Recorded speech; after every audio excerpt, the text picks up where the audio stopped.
Жаңы технологиялардын пайда болушу менен кылмыштуулук дагы жаңы багытка өзгөрүлүп келе жатат. Буюмдарын сатууга аракет жасап, жарыя берген жарандарыбызды алдап, банктык карточкасындагы акчаларын алып койгон фактылар көбөйдү. Регион телеканалынын сурамжылоосунда ар бир экинчи жаран алдамчылардын торуна илингени аныкталды. Алар социалдык тармактарда ар кандай жолдор менен алданып калышканын өздөрү да билишпейт.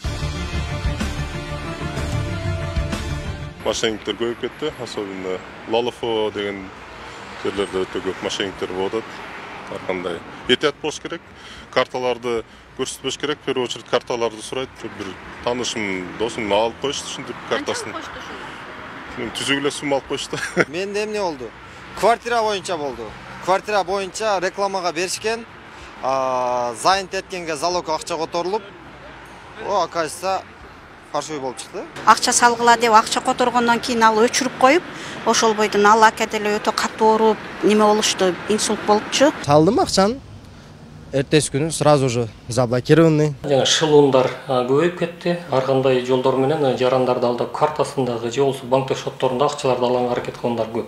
Банк кызматкерлери белгисиз алдамчы сайттар аркылуу шылуундарга алданып калбоону эскертет. Сиздердин эсептик маалыматыңыздарды билип алып, акчаңызды уурдап кетиши мүмкүн. Ар кандай операцияларды жасоодо банктан алган тастыктоо коду жазылган SMS маалыматтарын эч кимге бербеңиз.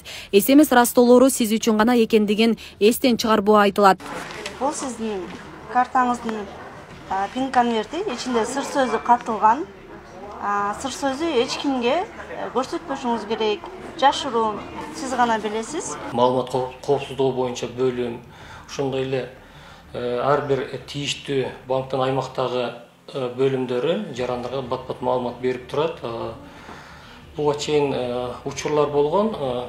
РСК банктан силер барып сертификат алып утсаңар болот деп алдаган мошенниктер болгон, бирок биз өз убагында жарандарга маалыматты берип, бул жерде шылуундардын аракетине бөгөт койгон мүмкүнчүлүктөр болгон.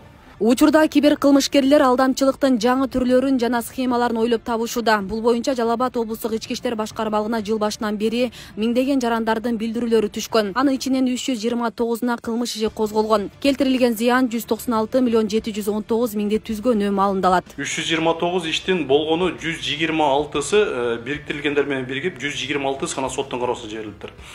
Ал эми 111 иши өндүрүштөн кыскартылыптыр. Бул эми 111 иши өндүрүштөн кыскартылганы баягы тергөө учурунда төлөп берип коюп, ушундай учурларда же болбосо тергөө жүрүп атканда башка жаңы жагдайлар ачылып калып, ошондон кыскарып кетет да иштер. Бул деген азыр негизи мыйзамда да көрсөтүп койгон.